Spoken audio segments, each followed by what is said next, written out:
भारत और चीन की सीमा पर जो तनाव है, हालात गंभीर हैं और उसका नतीजा क्या होगा ये तो अभी किसी को नहीं पता। लेकिन एक चीज़ पिछले 2-3 दिनों में साफ हो गई है, वो ये है कि शायद चीन ने एक बहुत बड़ा सेल्फ गोल कर लिया है और वो उसने किया है टेक्नोलॉजी वॉर के मोर्चे पर।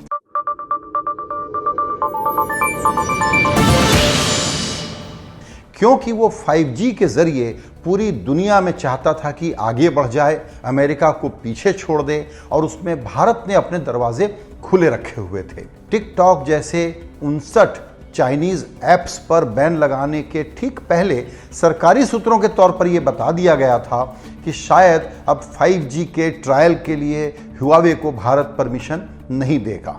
इसके बीच में अमेरिका ने एक बड़ा काम कर दिया। अमेरिका ने अब ये ऐलान कर दिया है कि वो डिजिग्नेटेड कर रहा है चीन की हुआवे कंपनी को और ZTE कंपनी को कि ये देश की राष्ट्रीय सुरक्षा के लिए खतरा हैं। इसका मतलब ये हुआ कि अब अमेरिका की कोई कंपनी इनसे कोई सामान नहीं खरीद सकेगी, क्योंकि उसके लिए जो अमेरिकी सरकारी खजाने से सब्सिडी उनको एक हासिल है वो उनको नहीं मिलेगी। चीन का ये जो अरमान था कि अमेरिका की जो सुप्रीमेसी है टेक्नोलॉजी के मामले में, उसको तोड़ने के लिए वो 5G दुनिया भर में कई देशों को बेच पाएगा, तो वो कितना मुश्किल हो गया है ये अब साफ हो गया है कि अमेरिका तो उनसे हुआवे और ZTE जैसी कंपनियों से कुछ नहीं खरीदेगा। यूरोपियन यूनियन के देशों ने भी और खुद यूरोपियन यूनियन ने भी नया कानून बना दिया है, जहां चीन डायरेक्टली या इनडायरेक्टली उससे जुड़ी हुई कंपनियां कोई भी ऐसा सेंसिटिव सर्विसेज या गुड्स उनको बेचना चाहेंगी टेक्नोलॉजी के क्षेत्र में, तो उसकी बड़ी जांच पड़ताल की जाएगी, उसके बाद ही उनको परमिशन मिल सकती है। अब नंबर आता है भारत का, जो 130-135 करोड़ लोगों की आबादी वाला बहुत बड़ा बाजार था। तो चीन के लिए यह ज़रूरी था कि अगर वो टेक्नोलॉजी में चाहता था कि सिलिकॉन वैली से धुरी हट करके एशिया की तरफ और चीन की तरफ आ जाए, तो अब उसके अरमानों पर पानी फिरता हुआ सा दिख रहा है। ये टेक युद्ध, ये टेक वॉर धीमे धीमे चल रहा था। अभी एक तरीके से समझिए इंटरवल की स्टेज पर था कि तभी चीन ने खुद ही इसको निर्णायक मोड़ पर ला करके खड़ा कर दिया, ऐसी जगह जहां शायद वो अब पिछड़ जाएगा। पिछले दिनों की घटनाओं पर गौर करिए। सबसे पहले जब चाइना के सेंट्रल बैंक ने HDFC में अपनी थोड़ी सी हिस्सेदारी बढ़ाई, तो सेबी ने कह दिया कि आगे इस प्रकार का कोई निवेश आएगा उसकी जांच पड़ताल की जाएगी। उसके बाद ये हुआ कि जो पड़ोसी देशों से FDI आता है, पड़ोसी देशों की FDI पर खास तौर पर अप्रैल महीने में सरकार ने ये क्लैरिटी दे दी कि अब ये ऑटोमेटिक रूट से नहीं आएगा, इसके लिए गवर्नमेंट की मंजूरी ज़रूरी होगी। और उसके बाद सरकार ने कई ठेके ऐसे जो पाइपलाइन में थे चीनी कंपनियों को मिलते, उसको कैंसिल कर दिया है। दरअसल है क्या कि टिकटॉक जैसी चीज़ें चूंकि कंज्यूमर फेसिंग है, तो लोगों को इसकी अहमियत जल्दी समझ में आ जाती है। हालांकि ये एक छोटा सा सेटबैक है चीन के लिए, लेकिन हुआवे और ZTE को अलाउ नहीं करना कि वो भारत में अब सामान बेच पाएगी, ये एक बहुत बड़ा सेटबैक है। हुआवे का चक्कर क्या है? हुआवे पर गंभीर आरोप हैं कि वो जासूसी करता है और जो भी सामान किसी को बेचता है उसमें जासूसी के उसके विपन छुपे हुए होते हैं। इसीलिए अमेरिका कई बरसों से इनके खिलाफ कार्रवाई करने की कोशिश कर रहा था। दूसरी करीबन 140 कंपनियों को इसने पिछले 1 साल पहले बैन भी कर दिया था। यहाँ पर जब हुआवे और ZTE के खिलाफ एक्शन का समय आया, तो वहाँ ट्रंप को लगा कि वो एक बड़ा ट्रेड डील कर लेंगे। इसके लिए उन्होंने जो अमेरिकी प्रशासन की अनुशंसाएं थी, जो रिकमेंडेशंस थे, उनको लागू करने से मना कर दिया और ZTE की खुल करके मदद की। लेकिन अब पासा पलट गया है और अब अमेरिका ने साफ पोजीशन ले ली है। आप कह सकते हैं कि चुनाव के पहले की पोजीशन है, बाद में रिव्यू हो सकता है।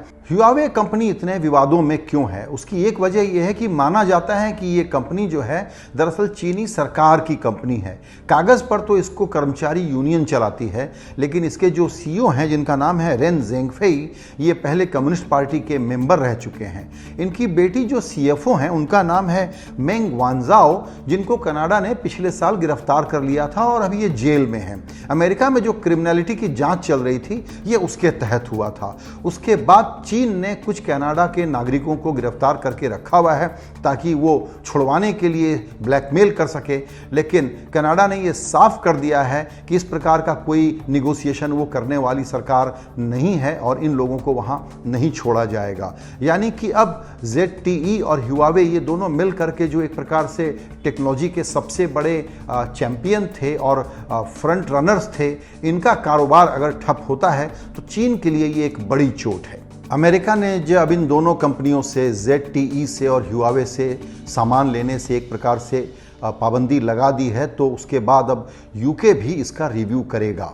इसके अलावा ऑस्ट्रेलिया और जापान पहले ही साफ कर चुके हैं कि वो इन कंपनियों से डील नहीं करेंगे।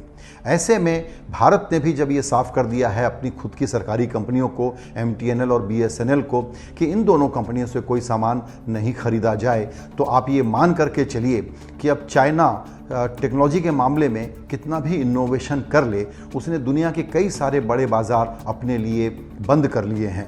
यूरोपियन यूनियन ने सबसे सख्त कानून पिछले 1.5 साल के अंदर बनाए हैं और इंडस्ट्री के एक्सपर्ट्स कहते हैं कि भारत को भी जल्दी से जल्दी इस प्रकार के स्पेसिफिक डिटेल्स सामने ले आने चाहिए। अभी तक की पाबंदियां जो हैं उससे एक काम तो शुरू हो गया है, लेकिन पूरी तरह से ये सिलसिला रुक जाए, ये इंश्योर करना बहुत ज़रूरी है। तो आप अगर देखें तो ये कहा जा सकता है कि भारत ने जब टिकटॉक जैसी कंपनियों पर रोक लगाई तो उसके पहले ये जो टेक कंपनियों के खिलाफ एक्शन था, ये एक ज़्यादा गंभीर घटना थी जो उनको, चीन की कंपनियों को ज़्यादा तकलीफ पहुंचाएगी। तो चीन ने जिस प्रकार के काम पिछले दिनों में कई देशों के साथ कई मोर्चों पर किए हैं, उसके बाद हमको ऐसा लगता है कि टेक्नोलॉजी के मोर्चे पर पूरी दुनिया के सभी देश जिस तरीके से तेज़ी से मूव कर रहे हैं, उसमें जो चीन का सपना था कि वो अमेरिका को पछाड़ के टेक्नोलॉजी के ज़रिए एक सुपर पावर बनने का अपना रास्ता आगे बढ़ा लेगा, सुगम बना लेगा, तो उसमें एक बहुत बड़ी रुकावट आ गई है। भारत जैसा बाज़ार, 130-140 करोड़ लोगों का बाज़ार, अब अगर उसके लिए बंद है, यूरोपियन यूनियन अगर बंद है, UK भी शायद इसको बंद कर देगा और उसके अलावा ऑस्ट्रेलिया, जापान पहले भी मना कर चुके हैं, तो इतना सारा इनोवेशन कर लेने के बाद आप बनाएंगे क्या और बेचेंगे किसको, और उसके बगैर आपका डोमिनेंस बढ़ाने का जो सपना था उसका क्या होगा। भारत में जो 59 चाइनीज़ ऐप्स के खिलाफ एक्शन हुए हैं, आप कह सकते हैं कि ये चूँकि कंज्यूमर फेसिंग बिजनेस हैं, तो ये बात आसानी से समझ में आती है। दूसरी चीज़ों को समझने में जिनका B2B इम्पैक्ट है, जो कंज्यूमरों के बीच में आमतौर पर ज़्यादा आम फहम चीज़ें नहीं हैं, उसको समझने में वक्त लगता है। लेकिन 5G एक सबसे बड़ा मैदान था जिसमें चीन का आगे बढ़ने का बहुत बड़ा एम्बिशन था, और अगर भारत अब उसके दरवाजे बंद कर देता है तो चीन के लिए ये एक बड़ी चोट है। इसीलिए हम कहते हैं कि चीन ने एक प्रकार से पंगा लिया है जो भारत से, उसमें उसने अपने लिए सेल्फ गोल कर लिया है। टेक्नोलॉजी के ज़रिए पूरी दुनिया पर छा जाने का उसका जो एम्बिशन था, अब वो शायद पूरा नहीं हो पाएगा।